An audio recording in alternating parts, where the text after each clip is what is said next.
Good evening. I'm Stuart Watchman, ZL2TW from Blenheim. And I'm Debbie Morgan, ZL2DL in Upper Hutt. I'm Rosemary Boshier, ZL1RO in Auckland. And I'm Stephen McNeill, ZL4HG from Christchurch. And I'm Jim Meachen, ZL2BHF in Nelson.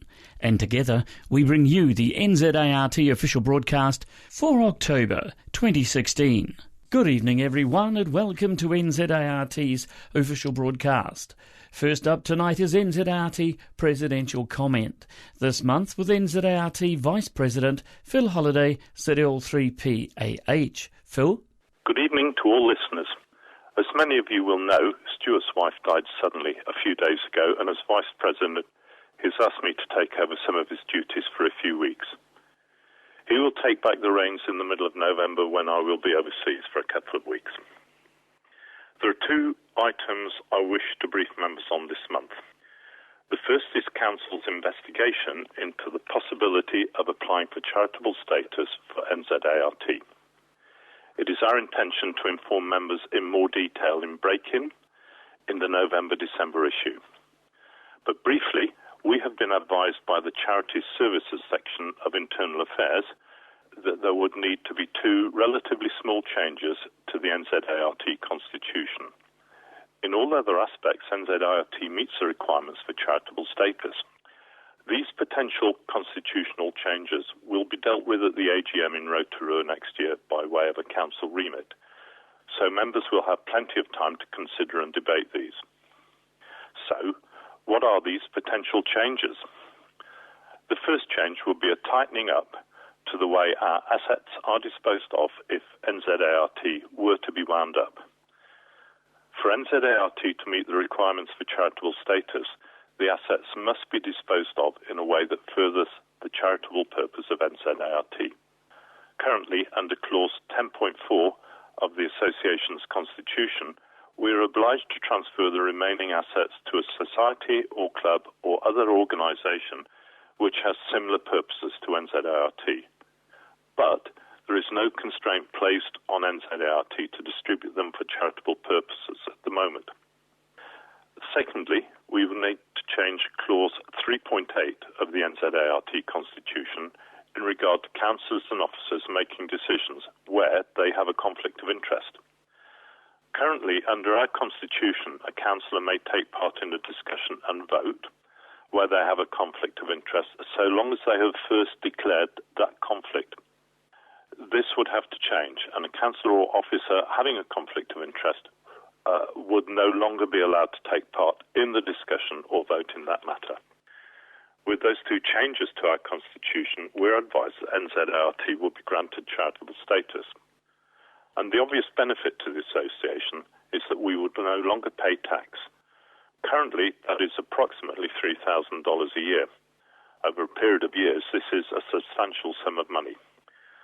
The second item I wish to mention is that by the time you listen to this broadcast, but after I have recorded it, a meeting will have taken place between RSM and NZART regarding a test licence for digital amateur TV.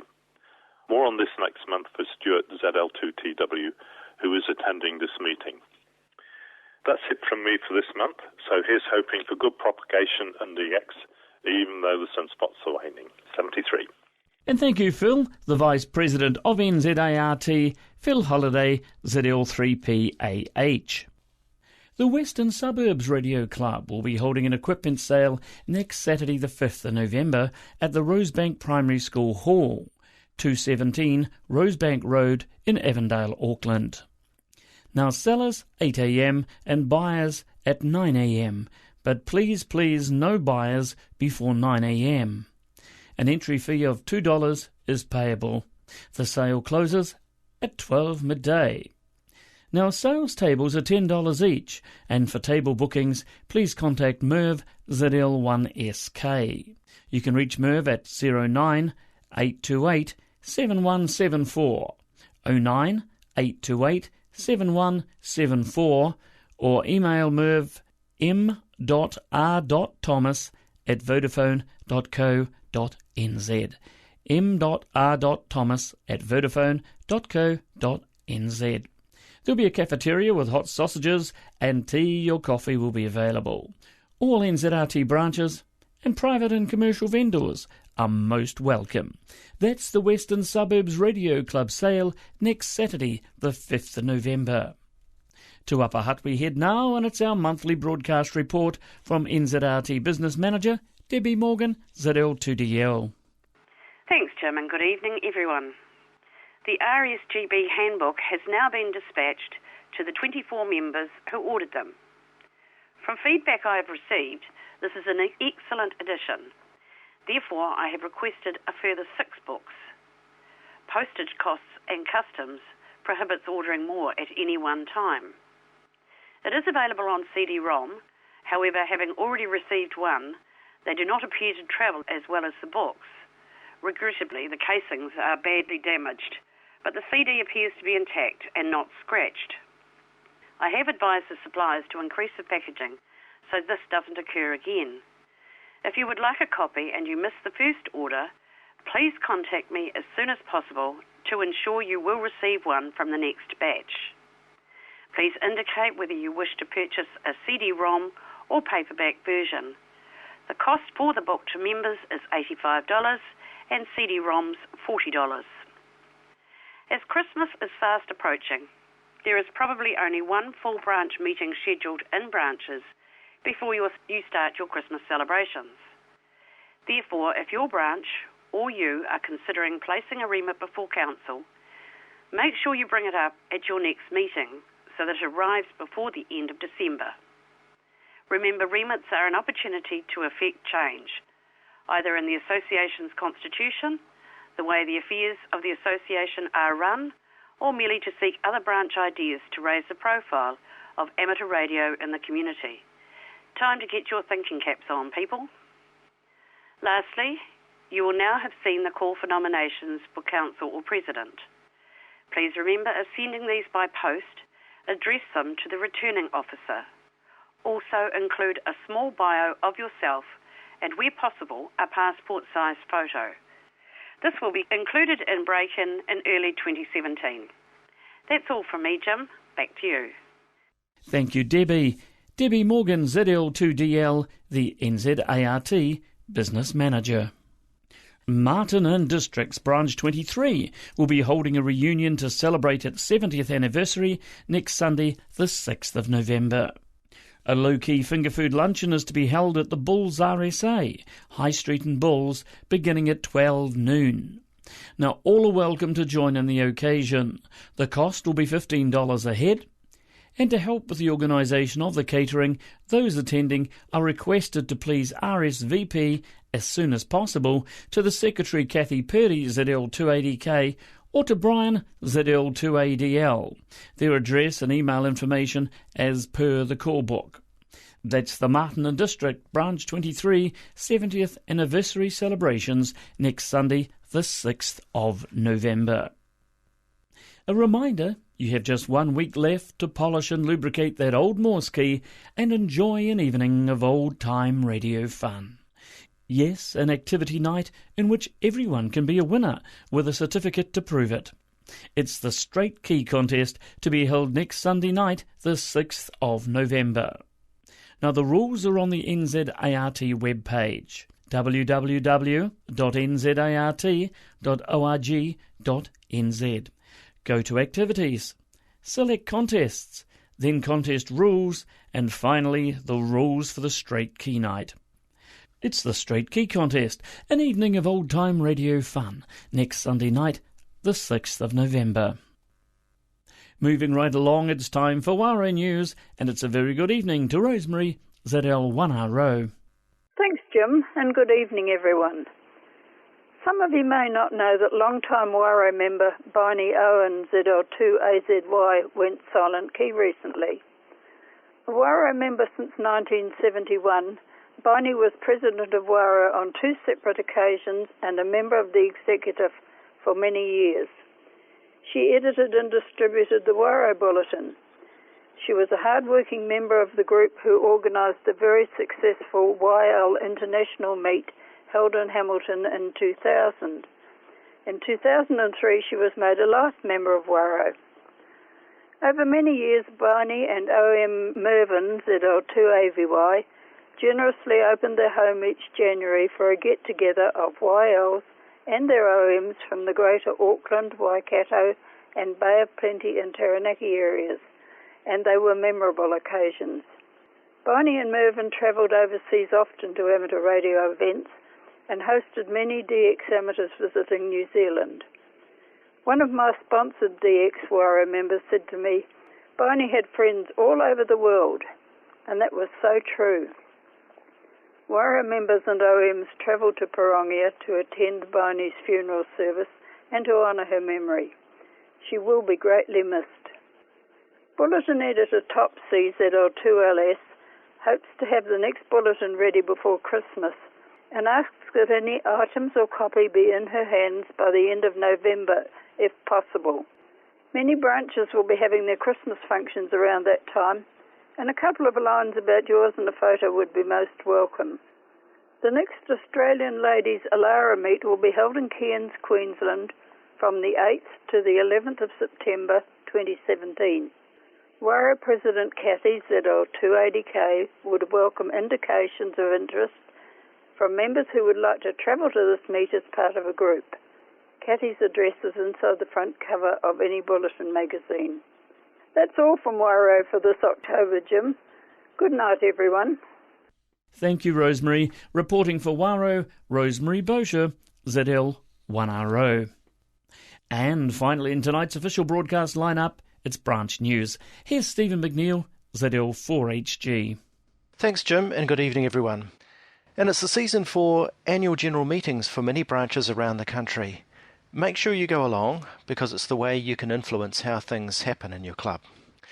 So we start this evening with North Shore Branch 29 NZART, which has its annual general meeting on Monday the 7th of November at 400 East Coast Road in Sunnynook on the North Shore. And the club invites members to come along and help with the club's future planning. Franklin Amateur Radio Club, Branch 10, has its annual general meeting on Tuesday the 15th of November, and that will be at the clubhouse on Stadium Drive in Pukekohe, starting 7:30 p.m. To Hastings Branch 13, where the main event is the annual general meeting and homebrew competition on Wednesday the 23rd of November. Get the projects finished off and bring them along to the club to show everyone. And remember that photos are acceptable if you can't get your entry through the door.